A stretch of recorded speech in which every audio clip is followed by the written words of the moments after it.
What's up? What's up, everybody? This is Jeff from BKJMac TV, and this is the BKJMac Podcast Experience coming to you live from Brooklyn, New York.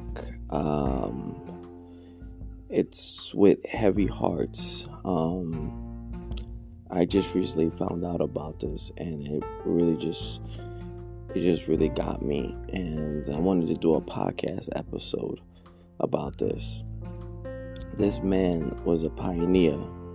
This man was a legend in the television industry. This man basically brought black culture to the mainstream.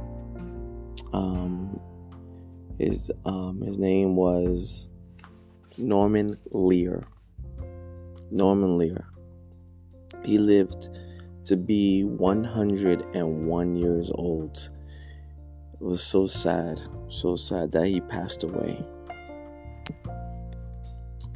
Hold on, I'm gonna get more. Give me one moment. So, in the article published by CBS News, Norman Lear, legendary TV producer, dies at age 101. Norman Lear, the legendary television producer who created groundbreaking series such as All in the Family, Maude, The Jeffersons, and One Day at a Time, has died. CBS News has confirmed he was 101 years old. I just couldn't believe it. I remember I watched that special on ABC, which basically recreated all his shows with modern stars. And he was sitting there. He had just turned 100 years old. And who knew he had 1 year left on this earth. And he was showcasing the shows, just with the Jeffersons, episode of Different Strokes. And it's just showing his pedigree, his television catalog, his pedigree, and what he did to create them and bring them out to the national consciousness, us being aware of it. Norman Lear, he was just a force in the industry. I wished I would have had the opportunity to meet him face to face and just say what's up and tell him how much of a fan I am. And it's because of his shows that I watched growing up as a kid that I wanted to do something similar, something in depth, something that really challenges social norms and cues and whatnot. So when he passed, I was just shocked. I just couldn't believe it.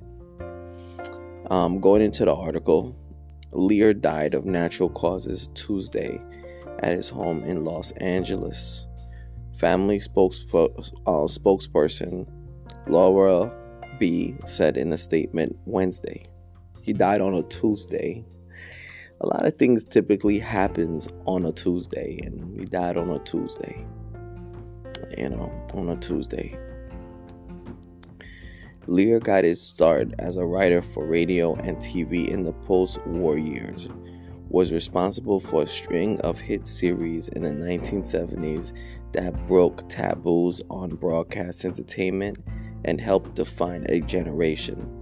His shows routinely tackled serious social issues, some rarely seen on TV before, from racism, rape, and abortion to menopause, homosexuality, and religion. I'm going to tell you, this genius of a writer, creator, producer, executive producer, was able to touch on those issues of racism, rape, abortion, menopause, homosexuality, and religion. There was no TV shows touching this type of subject matter, and he was able to do it. He was able to tackle them on his shows, which garnered national attention, and that's why those shows that he created, the Different Strokes, the Jeffersons, All in the Family, it has good times. It just has this. It will always have this lasting bond with the people from different generations. The show that put Lear on the map was All in the Family, which premiered on CBS in 1971. It starred Carol O'Connor as the working-class loudmouth Archie Bunker, who spouted narrow-minded opinions and raged against social change. He often butted heads against his liberal son-in-law Michael, played by Rob Reiner, while Archie's kind-hearted wife Ethel, Jean Stapleton, tried to keep the peace. In a statement, President Biden called Lear a transformational force in American culture whose trailblazing shows redefined television with courage, conscience, and humor, opening our nation's eyes and often our hearts. That is absolutely true. His shows opened our eyes to the egregious issues in our society at that time during the 70s. And often we don't even have shows like that no more. What Lear created in the 70s, we don't have it no more. We don't have shows that are just conscious, that's laid in consciousness. I mean, people have added stuff about police brutality now, but the apartments, living in a cramped up space, 2-bedroom apartment with 6 people, 7 people, racism challenging this, somebody speaking in favor of this while the other goes in the other direction. We really truly don't have that voice. And honestly, during that time period, there was a decency of respect. And now these days, people say whatever they want to say to each other, and they do it on social media. That's pretty much it on that front. Biden added that Lear never shied away from tough topics, taking on issues of racism, class, divorce, and abortion, capturing the grace and dignity in people's lives. And during decades of political advocacy, he fought directly for free speech, a woman's right to choose, the environment, voting rights, and more. Norman Lear's profound influence on television will never be forgotten. CBS said in a statement, he was a creative icon whose comedic and courageous perspective on the America he loved had an unimmeasurable impact on our network, our viewers, and television overall. That's just the impact. That's just the impact that he did. Even CBS, as they should, is acknowledging his catalog, his achievement in cultural history and relevance. His funny, realistic, and fearless approach to storytelling rang true in sharp writing and rich characters. He redefined the sitcom by introducing topics that had previously been avoided, including race, poverty, and sexism. And he did it all with wit and heart, making it relatable to millions of Americans. And that's the thing. Millions of Americans were drawn to their television sets to watch a Norman Lear show.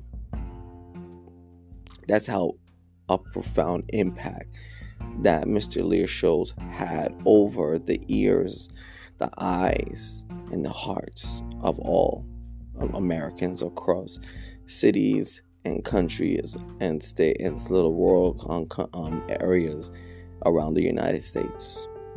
In recognition of Lear's influence on the TV industry, CBS, ABC, NBC, Fox, and the CW broadcast in a memoriam card in his honor Wednesday evening, a rare joint tribute across the major broadcast networks. So basically, they're coming out with a card. They just launched a card, and it's like a memorial card to thank Mr. Lear for what he has done for the industry, for race relations, for class, for everything else that would bring people together, that was divisive, but was able to bring people together. In a 2021 interview on CBS Sunday Morning, Lear said people on both ends of the political spectrum found something to connect with in the show. I like to think what they saw was the foolishness of the human condition. he told CBS News chief medical correspondent Dr. Joan Leapoke, who is married to Lear's daughter, Kate. And even if the subject matter was divisive, the audience would be bounded by humor. To be able to laugh in a rehearsal at something you hadn't expected, and then to stand to the side or behind an audience laughing and watch them, their bodies, a couple of hundred people as one, when something makes them laugh. I don't think I've ever seen a more spiritual moment than an audience in a belly laugh, Lear said. The soundtrack of my life has been laughter. Absolutely. He just kept people laughing. It didn't matter. The subjects were dominant. It doesn't matter if the subjects were tough, emotional, divisive. He was able to keep the people laughing and informed at the same time. The show ran for 9 seasons, won 22 Emmy Awards, and was number 1 in the ratings for 5 consecutive years. Beginning in 1979, a sequel series, Archie Bunker's Place, ran for 4 more seasons. All in the Family was followed by the popular and provocative spin-offs Maude, starring Beau Arthur, and The Jeffersons, starring Isabel Stanford and Sherman Hemsley. Along with laughter, both shows brought storylines about women's liberation and race into millions of living rooms across the country. Another sitcom, One Day at a Time, starred Bonnie Franklin as a divorced woman struggling against sexism, chauvinistic bosses, and cheating boyfriends while raising 2 teenage daughters. Lear's string of hit TV series also included Stanford and Son with comedian Redd Foxx and Good Times, which broke ground with mostly black cast but also faced accusations of promoting racial stereotypes. He was also creator of the syndicated Mary Hartman, a parody of soap operas that starred Louisa Lesser, and executive producer of Hot One Baltimore, based on the Lanford Wilson stage comedy. Set in a rundown hotel, its characters included prostitutes, undocumented immigrants, and a gay couple. Wow, very interesting. Norman Lear was born on July 27, 1922, in Hartford, Connecticut, and his childhood was all laughs. When he was 9 years old, his father went to prison for fraud for selling fake bonds, and his mother sent him to live with his grandparents. He later said his father served as an inspiration for Archie Bunker. I'm weak. So the character Archie Bunker was derived from Lear's father. It's very interesting.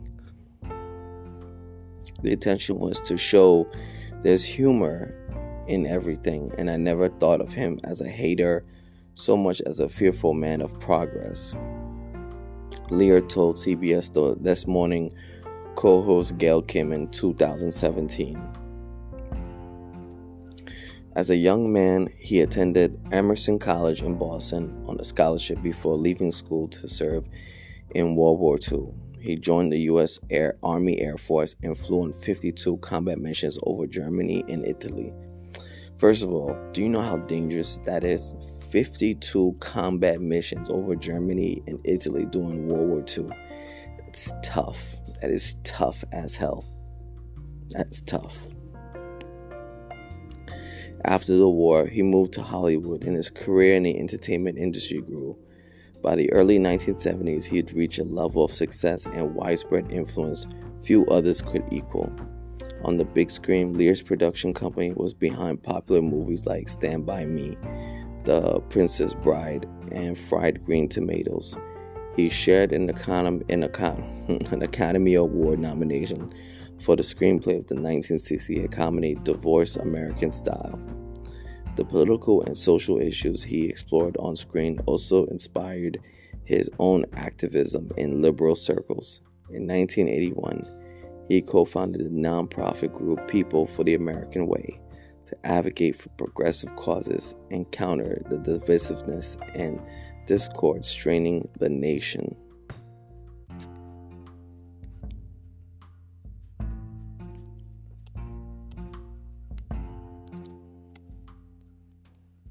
Okay, hold on, let me go back a little bit. In 2022, Lear wrote in a New York Times op-ed of his optimism in America. I often feel disheartened by the direction that our politics, courts, and culture are taking, but I do not lose faith in our country or its future. I remind myself how far we have come. Over his long career, Lear racked up a multitude of awards, including 6 Emmys, a Golden Globe, and the 2007 Kennedy Center's honors. He was inducted into the Television Academy Hall of Fame in 1984. His website vowed Lear has no plans to retire, and he kept that promise, working on new projects well into his 90s. In 2007, he launched a One Day at a Time reboot on Netflix starring Rita Moreno. And in 2019 and 2020, he teamed up with Jimmy Kimmel to broadcast star-studded live reenactments of classic episodes of All in the Family, The Jeffersons, and Good Times. Both won Emmys for Outstanding Variety Special. See, I watched those reenactments, and I see why they won an Emmy. They were really well made. But as a shone a light on discrimination, he often butted against discrimination himself. In 2016, he talked with Sunday Morning about how older characters like himself had been relegated to marginal roles on TV, playing eccentric neighbors or wisecracking grandparents. Where are my people my age, he said. There were no shows about us, about our lives, about our attitudes, about our problems. Very interesting. There was no shows about them. None. And he wanted to change that landscape. He developed the series Guess Who Died, set in a senior living community, but after filming a pilot, Zero Network executives expressed interest. Wow. They should have picked it up. It would have been a really good story. As he explained in a 2019 interview for the CBS This Morning podcast, wisdom and inspiration can be found in every walk of life. Somebody doesn't have to be a professor. Somebody can be just knocking on your door, or somebody can be selling you something on the street, and you have a reasonable conversation, and suddenly you heard something you hadn't heard before, or something the person you feel is about suggests just something you haven't thought before. He often said he was guided throughout his life by the saying, each man is my superior in that I may learn from him. That's a fact. We all learn from each other in this world. On the occasion of his 100th birthday in July of 2022, Lear said love and laughter were the secret to his longevity. He also spoke of the impact of love, the people I've loved and loved me in return. I couldn't emphasize that more. I have been cared for and have cared, and I think it's mattered a lot. Lear is survived by his wife Lynn, a filmmaker. He had a total of 6 children from his 3 marriages. So a total of 6 children. Norman Lear was an icon, a legend in the filming and television industry. And we remember him and his memory and his work forever and ever in our hearts. Thank you for listening to this podcast episode by BKJ Mac TV. Peace, love, always, one.